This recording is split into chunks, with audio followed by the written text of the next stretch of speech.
Лотокты коюп, мыналардын баарын сүйлөшкүлө. Бир, могуларды алгылама магазиндечи.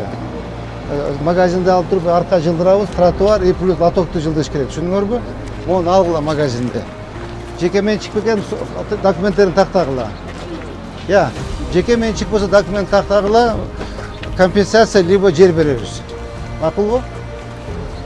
Мына карачы, тети суворго чейин алыш керек. Бул жеке менчик болбосо керек. Эми Азамат Канович, мына өзү эскизде створ көрдүңүзбү мына? Мына көрүнүп эле турбайбы эски створ мына. Мына эски створ. Мына эски створ. Мынакей көрдүңүзбү мына? Бул эч кандай бул жеке менчик эмес бул.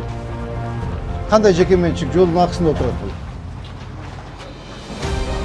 Эч кандай жеке менчик эмес бул. Көрдүңүзбү жолду? Узкий, как раз генпланда жол болсо жолдун эмес деп кетет, акысына кетет.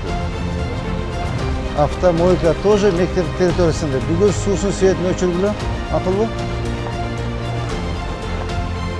Могуларда бут мектеп территориясында отурат экен да. Бул мектептин жери. Эч кандай жеке менчик болбош керек. Мүчө мектептин жерин алышат. 100% көрдүңбү? Мектеп территориясында. Я, могуну бошотсун, мектеп территориясын кайтарып берсин.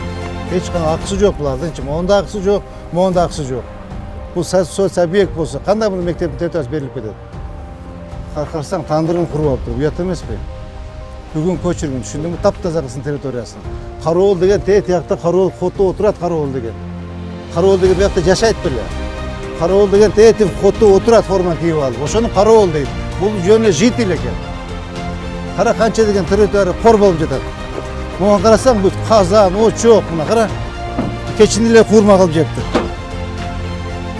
Тазалагыла бүгүн полностью мектепти. Чакыр директорун.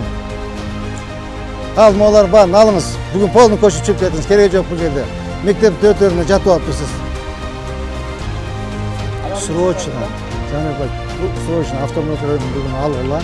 Моюлөрдун бүт баарын сүйлөшүп туруп көчүрөлү. Мектепке доступ болбош керек. Ага как раз тетиги үйлөрдү караш керек. Мына автомойка, үйлөр, тетиги бүт баарын караш керек. Ушу подчисту тетиги юстицияны зданиясы, наркы үйлөрдү полностью территорияны топ тазалап бериш керек да. Образцовый мектеп болуп калыш керек бул жерчи. Хорошо?